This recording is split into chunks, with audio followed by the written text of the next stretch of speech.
Check 1 2, check 1 2, check 1 2. Miami on the Rocks, Casey Chopz. Make sure you follow us on that Instagram at MIA on the Rocks. Follow us on YouTube, Miami on the Rocks. Make sure you hit that subscribe button. Today's guest, he's been a staple in the Miami scene for a minute. I'm sure you know Yuli the Monster. What's up, my brother? How are you? I You can't good? complain, man. Life is great. Thank you again for this opportunity, brother. Yo, how's the pandemic been treating you, first of all? Because you gave us that incredible 3-second knockout. We're going to get into that. Yeah. But you knocked dude out 3 seconds, bare knuckle. It was light work. Yeah. Real light work. Man, honestly, the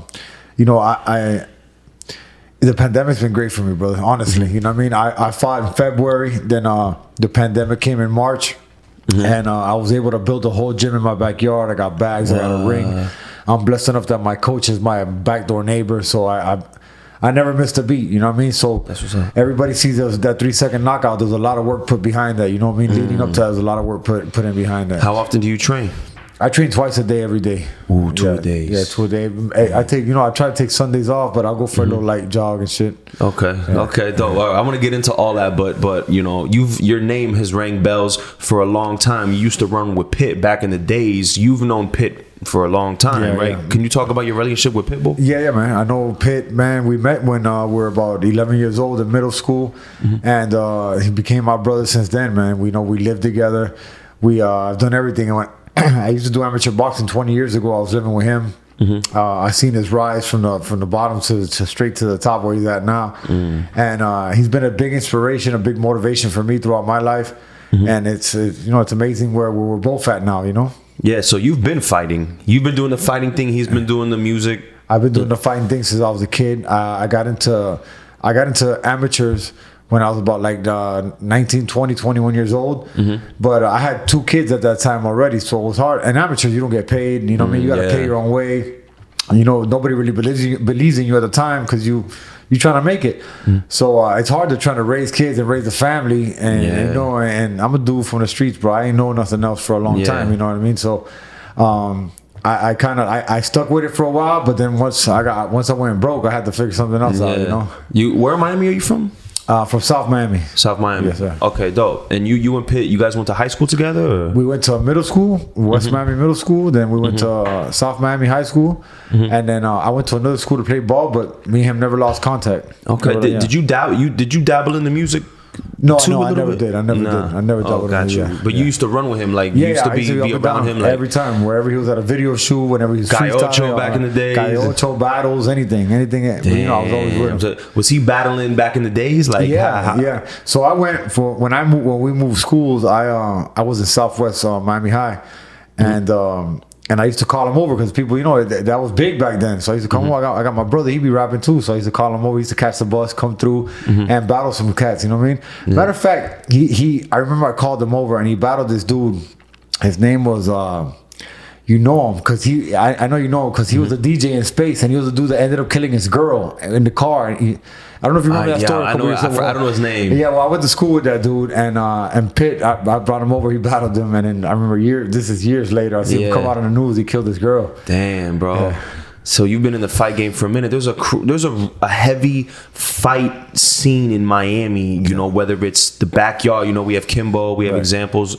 Were you involved in that? Any of the underground fighting stuff? Well, I was in prison 2004, 5, and 6. When I came out of prison, that's when that's really started to take off with with Masvidal. My boy Ray was fighting in the backyard. Kimbo was on a meteoric rise he did. And I didn't really get to get involved with it. I tried to, but it was already moving on to bigger things. You know what I mean? Yeah. And again, I just came out of prison. I was trying to figure out money. That was like they were fighting for chump change back then. I was trying to figure out how to pay bills. Again, I came out, kids, family. Yeah, you gotta get to it. Yeah, life out here in the street is fast, so we're trying to figure it out. What do you think it is about this city, bro? Like Miami, what is it about that just breeds that fight culture? Like whether it's football, we have that aggression in us. What is? I think everybody in Miami got a chip on their shoulder, man. It's it's a melting pot of all different ethnicities, big Latin culture, and I think everybody just got something to prove down here. It's a fast moving city. It's hot. I don't know if the weather has something to do with it. I think that might be it too. It's hot. Yeah. People get in their feelings.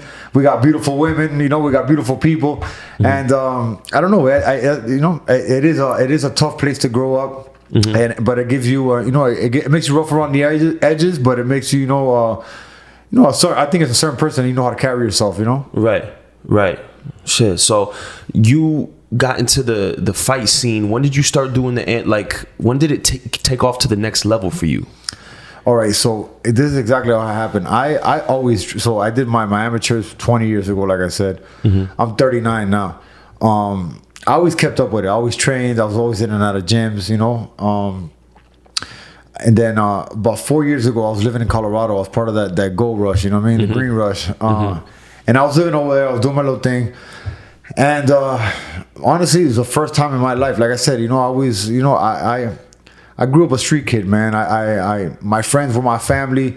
I love fighting. I was always the protector of my friends. I was never a bully. I was always the one always fighting bullies. But this was like a dream I always had, So 4 years ago, I was in Colorado, and I had this. I just thought to myself, first time I really did this. I lived a day-to-day life, moment-to-moment life, but this is the first time I actually said, like, damn, I was 35. I said, man, 10 years, I'm gonna be 45, still trying to do this. You know what I mean? Ain't no retirement here, ain't no nothing here. And it brought me to my knees, bro. I call it, my come to God moment. Right there, I packed up all my stuff, called my transport company, come get my car. I flew to Miami the next day, and I walked into the gym, Fifth Street Gym. I knew some people there already, so I started training there. I was there, and in December of 2016, I told my coach, I'm like, man, I'm ready for a fight, for a pro fight. They came back with one in January of 2017, and I won that fight by first round knockout. It was like the biggest high I've ever had, bro. Yeah. I'm still riding that high. You know what I mean? Yeah. And bro, there's so many different types of fighting now. I mean, when we grew up, boxing it was boxing, right? And now the UCF, I mean the UFC. Forgive me, the UFC is like got its thing, and now what is your take on the different styles of fighting and where you see yourself fitting in? Well, I've done them all. I'm 12-1 as a boxer. I'm 1-0 in MMA, and I'm 2-0 in bare knuckle. I love every style of fighting. I love fighting, period. But I've always been more of a conventional boxer, stand up. You know what I mean? My hat goes off to the MMA guys, because that's tough, man. It's a daily grind of like 12 hours. You need to know how to wrestle, kickbox, box, jiu-jitsu and shit. Yeah. It's a grind, man. And where I'm at right now in my career, I don't have time for that. So what I do, I got my running in the morning, and I got my boxing. Now I signed a 3-fight deal with bare knuckle. So and bare knuckle boxing is same boxing as training. You know what I mean? You modify a couple things, but it's the same. But it's definitely, I do 2 hours of boxing training, and I run for about an hour and a half. You know what I mean? So or strength and conditioning. But it's a lot easier in the sense that you're not there trying to learn 10 styles of fighting. You know what I mean? Damn, bro, but what made you want to go with the bare knuckle vibe and not because this is some new shit, right? Bare knuckle's new. It's new, yeah. I mean, it's new in the sense of it being sanctioned and you didn't pay for it, yeah. But this is the roots, man. I was fighting on the kid bare knuckle. I went to prison for fighting on the streets bare knuckle. I fought in prison bare knuckle. Yeah. So now they're paying me for it. Let's ride, bro.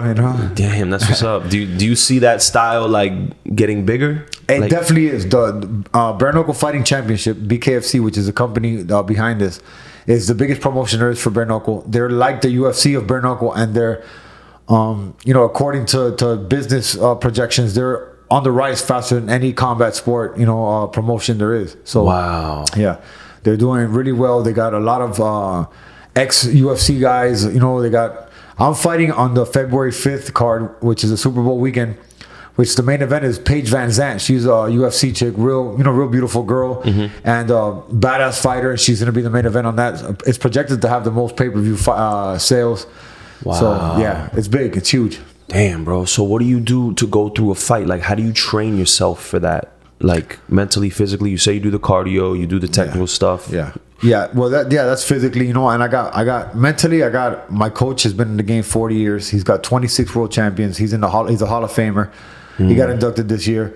He knows what to tell me. He knows how to motivate me, how to keep me motivated. He's like a father figure to me. You know what I mean? Shout out to Commander Zero, Orlando Cuellar. And so and I just keep myself healthy, man. I eat right. I get my sleep. I barely go out. Yesterday was my 1 year anniversary with my girl, so we went out and had a couple drinks and a little bit of food. But I don't really drink. I don't smoke. I don't do none of that. So this is. again, I'm 39 years old. My window of opportunity is small, and it's Right, you it's gotta be super focused. So I'm hyper focused right now on this. You know what I mean? And Yeah. and I want to I don't want to try. I'm gonna be the next bare knuckle world champion for at 175 pounds. So Talk your shit, bro. Talk your shit. That's me. Yes, So sir. by the end of the year, yeah, we'll be wearing that belt.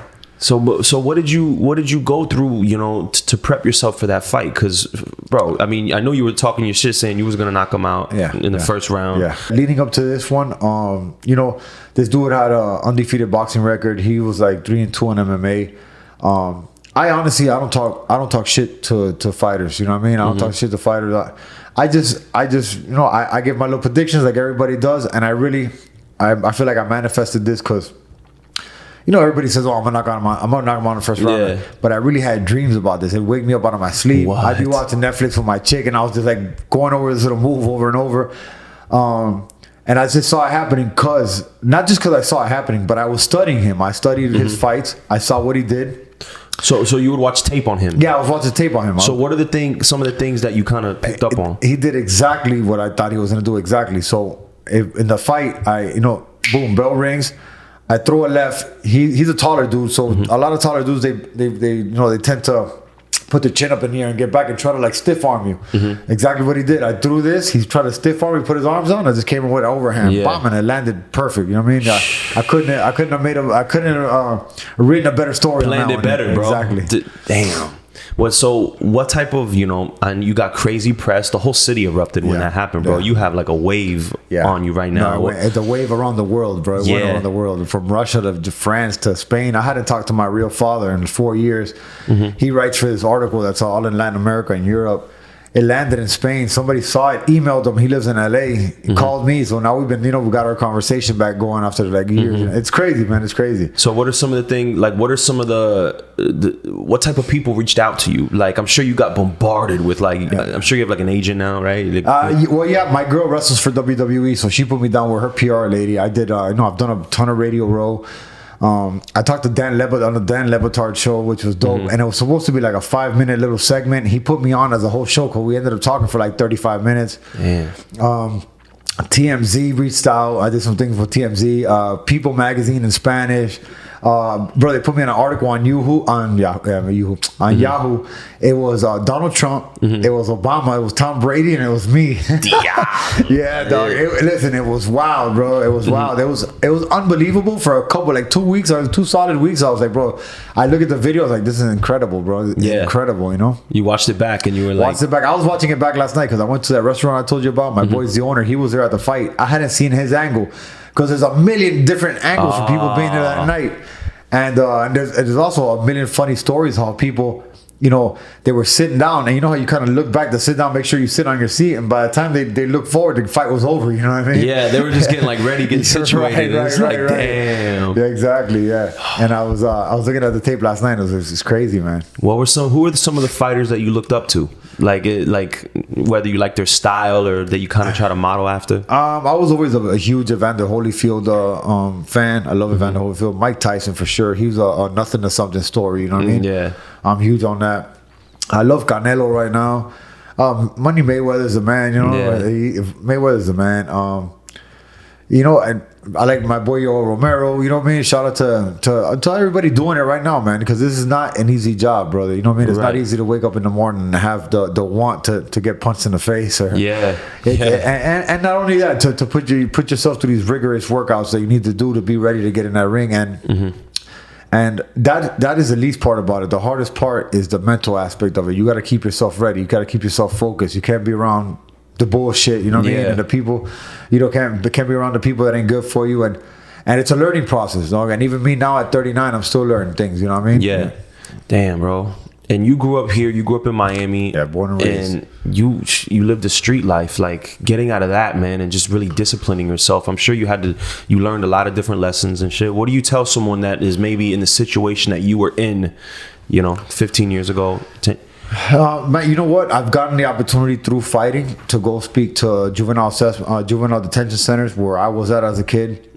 And it's amazing. Those things keep me motivated, things like that. I got a big homeless feed thing that I do too, but I tell people like I had this kid the other day. One of my mom's friend's son, kid's 16. Mm-hmm. His mom reached out, oh look, can you please help my son? Mm-hmm. I get that all the time too through DMs and people messaging me. Mm-hmm. And I like to help out as many people as I could. But at the end of the day, it's on you if you want to help yourself. You know what I mean? But I tell people like, look, man, what you think is cool at 16, you're gonna figure out once you're like 25, 30, it ain't cool no more. You know what I'm saying? Like, you try to do certain things to like make a name for yourself or whatever you think you're doing, because that's really what you're doing. You think you're doing it, you think it's for a reason, and there ain't nothing behind it. Because then when you get to my age and you look back on certain things, you're like, damn, I was a clown, bro. You know what I mean? And not only was I my opinion of myself, I like, damn, I was clowning, bro. I wasted a lot of good time. You know what I mean? Yeah. Now, but I wasted a lot of time, but that's all in the past. Now, moving forward, do the best you can with your time. You know what I mean? Right. And I tell people it's never too late, bro. I'm 39 years old and I'm living my dream, bro. Right. A lot of people would say you can't. I mean, there are boxers that are older, but like a lot of people, 39, you feel like you're in the best shape of your life. I'm sure. I am the best shape of my life. I feel better than ever. They always ask me, because people retire at this age. Fighters at this age are retired. So they're like, man, don't you wish you would have done it at 29? I will no, because me at 29 would have fucked this all up, bro. You know what I mean? Shit. I'm at the perfect age, perfect mental capacity. You know what I mean? It couldn't be a better time for me. Yeah, that's what's up, bro. Plug your social media. Tell everybody where they can follow you. It's Yuli, ULY_monster. Yuli the Monster. How did you feel about that Tyson fight? I liked it. I liked the way Tyson looked. I think Roy didn't look as good as I was a Roy fan too. He's a Florida guy. He's from Pensacola. I think Tyson looked great. I think Roy didn't look so good. I definitely don't think it was a draw. You know what I mean? I think it should have gone to Tyson, but they're both legends, so it was cool. But I don't know, they're talking about doing things over like this again, but and then Mayweather's talking about fighting Logan Paul. Yeah, how did you feel about that? I was Logan Paul's sparring partner when he fought KSI last year in September. They flew me out to California. I was part of that camp. I boxed with Jake Paul too. Wow. Yeah. So he can really fight. Do you give him his props? Like Jake? Yeah. Okay, so I kind of get them confused sometimes. Logan is the bigger one. Logan is the bigger one. Right. Yeah. Logan kind of look like you a little bit. Yeah. I'm 6'3", don't get it twisted. But because a lot of people would say like he's not a real fighter, he's just a social media guy, but like he could really fight, right? Like look, he trains his ass off. I was there with these guys day in and day out. You know what I mean? He trains his ass off. He has a new trainer now. His trainer is BJ Flores, which is an ex-boxer, great, awesome boxer, great, great dude. He could fight a little bit, you know what I mean? What people are mad at, I'm not mad at it, you know what I mean? I'm not. But what I hear most is that he's getting that platform without working for it, you know what I mean? Without working his way up. But at the same time, he's got the views, he's got the eyes, he's got the YouTubers on lock. Yeah. So God bless him. It's entertainment at the end of the day, right? It's entertainment, bro. And he's got the people paying to watch, Right. Now, if he takes an L, he could have a seat. You know what I mean? Right. But until you lose, if he takes an L and has a seat, then that.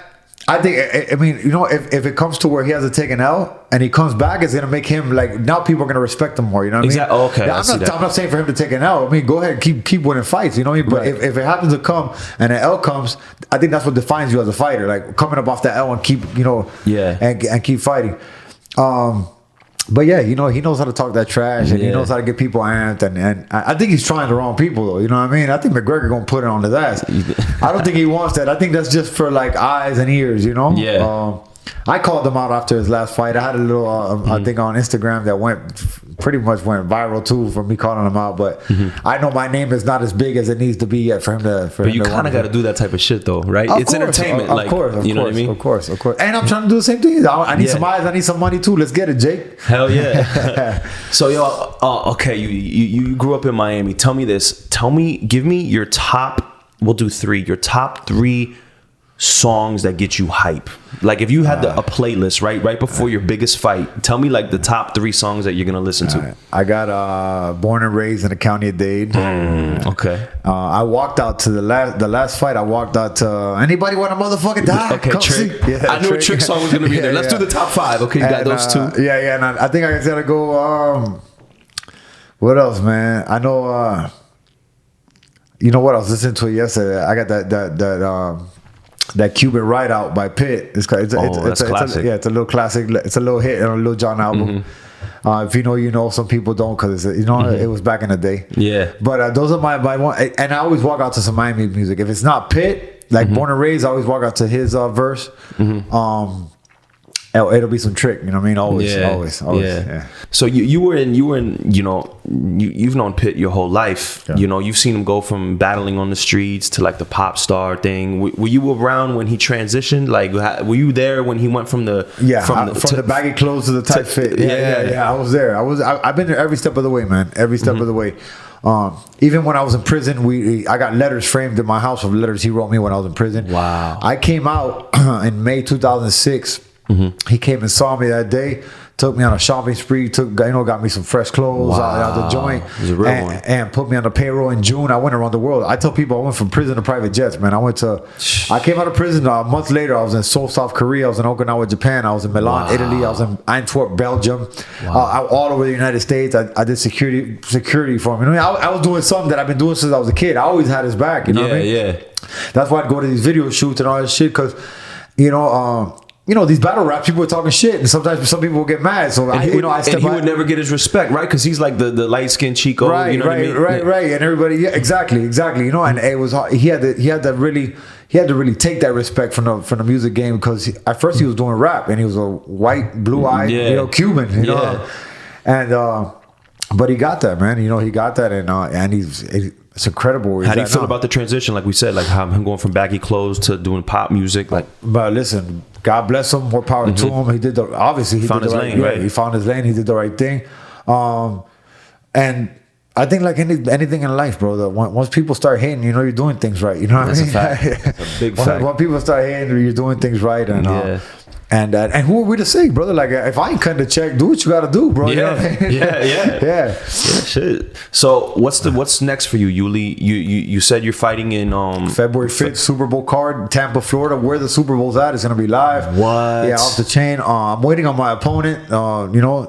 They're this week they're supposed to be telling me who I'm fighting.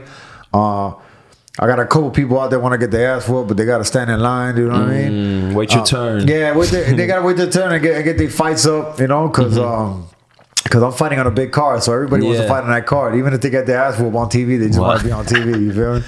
Are you focusing on? Are you solely hyper focused on the fighting, or do you have like other business ventures you kind of want to get into on the side? Well, good question, man. I just yesterday I started my own podcast called Don't Blink Podcast. Plug that shit. Make sure you guys subscribe and follow that. Yeah, please, man. It's on Instagram at Don't Blink Podcast altogether. I just started that, man. I started that now because after fight life, I gotta figure something out for after my fight life. I want to be an announcer, an actor in movies. I was in a movie with 50 Cent. I did a couple of reality TV shows. So just trying to find my way to my little lane for the future. You know what I mean? After fighting, How long do you see the fighting lasting? Like you said you're 39. Yeah. Well, like I said, I just signed for 3 fights. I see a couple more years. I feel healthy. I feel great. You know what I mean? Only God knows how long. But in my head, I got a couple years in me, and I feel like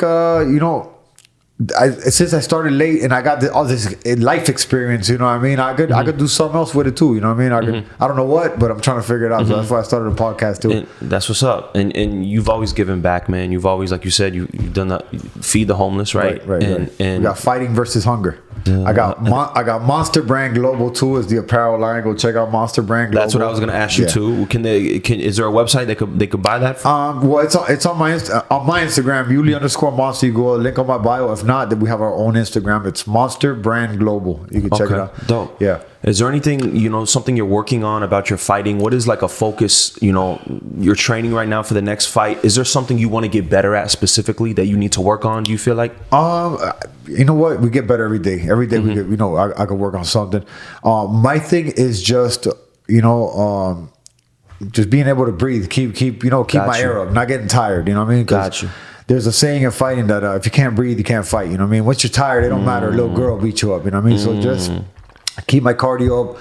Make sure I could go. If the fight goes the distance, I can go the distance and give it all the gas I got to the finish line. Because I feel like it's almost like, you you can't get too excited too quick, because like your fight, right, you came out that shit like hype, like maybe a little OD hype, right, to where like if that didn't work you would have been tired, right? Did you feel like that maybe? Well, the thing is, so that was already my first thought in my head. I was like, I'm gonna jump on this dude. Boom, boom. If that don't work, then I'm gonna fall back in my game. You know what I mean? Like I wasn't gonna just keep that speed up, because then you fall into something. You know what I mean? If you come kind of crazy, then you gonna eat something. So my thing was like, let me start off, people. And if that don't work, then I'll fall back and just wait on my game, and then we implement what we've been working on, you know. Okay, dope. Yeah. Is there any other fighters that you see coming up that you kind of like their style, or any other? You know what? I'll give a shout out to my boy Jared Grant. He's the youngest kid on BKFC on Bare Knuckle right now. He's like 22, 23 years old. He's a champ. My boy Louis Baboon Palomino. He's a ex MMA champion, and now he's a champion for Bare Knuckle. Hector Lombard, my dog, my training partner, and that's pretty much it, man. Me, my homegirl Christina, man, Ferrero. She's from Vegas. She's a mean woman, boy. Wow. Yeah, she's me, next woman champ for sure. And the monster baby coming up on the ride. Hey, yo, Yuli, you have any like crazy like club stories from back in the day? Maybe with you and Pitt. You have anything that like sticks in your mind? Because those days, I'm a little younger than you. You know, I miss those South Beach days. Do you have anything that sticks out in your head? You know what? It's funny. I be with Laz all the time. And he's like, bro. Now you know I used to fight in the clubs all the time. So he's like, now you know you don't. Now you went from fighting in my clubs to getting paid for doing this shit. Now you know what I mean? Which is crazy. Shout out to DJ Laz, man. That's family right there. The Godfather right there. Yes, sir. The pimp with the lamp. Yes, sir. Yeah, one that sticks out, a fight that sticks out with Pitt, man. I only got one, to tell you the truth, because, like I said, I was never out there looking for problems, but like you said, you were fighting the bullies. Right. But you know, you being a DJ, being a club, there was always problems there, bro. Like, get a little bit of liquor and people hype. Yeah. And you throw on that right song and people think they can fight. Forget it. Especially back in the days, especially when that crunk shit was the thing. Like, bro. Little John, see ashtrays and chairs flying across the club. But I was with Pitt. We're in the VIP section. I'm not like. Do you remember the club? It was actually called Brick. It was in Brickell. Okay. So when you said that earlier, it kind of shot me back to that story. It was in Brickell. It no longer exists. This is many years ago. But we're in the club. We're in the VIP section. This night, you know, I'm just with him as my brother. I'm not doing the security and all, so I'm just vibing. I'm having myself a drink that night. Is this what era is this? What Pit is this? This is 2008. So this is like new. Okay. Pit. Like, yeah. When he started hitting off with the tight clothes and the pop. Yeah. He's So we're in Brickell at the place called Brick, and I'm vibing, having a drink. He got like, you know, like 3-4 girls dancing on him. You know, he's the man. So he comes over to me and he whispers in my ears like, "Yo, do me a favor, tell this dude to stop taking pictures." So I look over, big ass dude, man, big bald headed dude. He just snapping away like a paparazzi. Yeah. And so I just this was over. Like before Instagram, like when you doing taking pictures, bro, like when you printing them shits out, like the fuck. He got a drink in one hand, picking up. Yeah, he got a Polaroid. Yeah, what's this nigga doing, bro? So I walk over, cool. I've always been respectful and friendly to people. I start off good, and then I'm gonna let you take it to where you want to take it with me. You know what I mean? So I walk over to him like, yo, do me, you know, loud music bumping. So I'm like, yo, do me a favor, bro, just chill with the pictures. You know what I mean? And I'm standing in front of him, kind of blocking between him and Pip and the girls. So he just raises his phone over my head and just keep going like I ain't nothing. So I'm like, all right, cool. I kind of giggle and I put my hand on his like stomach, like you know, like tap him, like, yo, just chill. He slaps my hand. Don't touch me. And that's it. It was over, bro. I hit that. Jumped over that shit. I hit that dude with a fucking Hurricane Andrew. Yeah, he looked like the Elephant Man. He was all lumped up. Bouncers came try to break it up. I knocked out a bouncer trying to grab me. Yeah. And yeah, man, it got a little crazy. So I walk out of the club. Ain't nobody taking me out of the club. So I walk out respectfully. Grab Pig. Come on, man, let's slide. We jump in the car. And we get in the car. He's like, "Bro, what happened, dog? I just told you to tell him to stop taking pictures." I'm like, "Bro, that dude acting retarded." Yeah. Wow, classic. Yeah, man. Damn. Miami on the Rocks, Casey Chopz. We got Yuli the Monster. Make sure you follow him on Instagram. Make sure he knocked dude out in 3 seconds. Bro, is that the quick? That had fastest knockout in combat sports history, bro. I'm in the Guinness, going in the Guinness Book of World Records. I'm in the boxing, bare knuckle boxing Hall of Fame. Dog, that's 3 seconds changed my life, bro. And it's really, if you look at the video, it's less than 3 seconds. It's like 1.5 to 2 seconds. Which now, as I'm talking to Guinness, they're gonna review it and get their own time on it, because the rules state.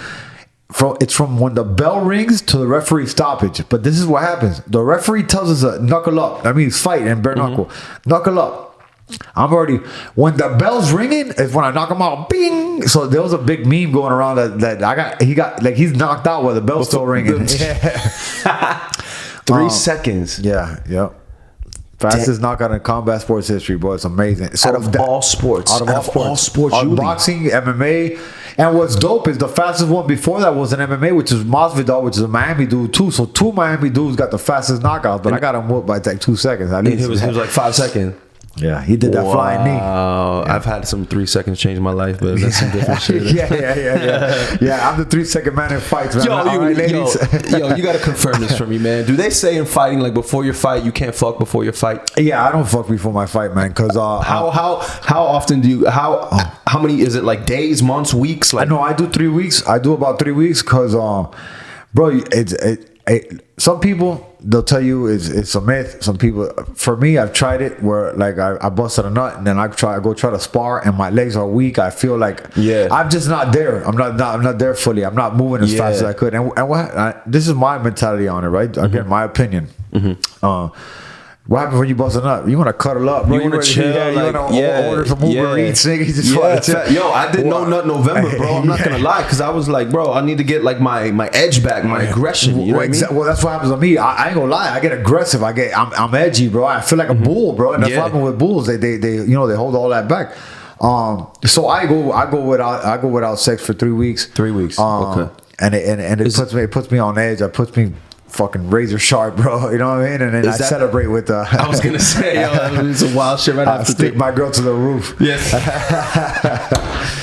Scary movie shit. Yeah. But is that the regular? Is 3 weeks like the regular time? What they tell you, or some people do more? Yeah. So that's what I do. That's what I do. Some people do more. My coach will tell me like a month, but I take off a little week off that month, Yeah.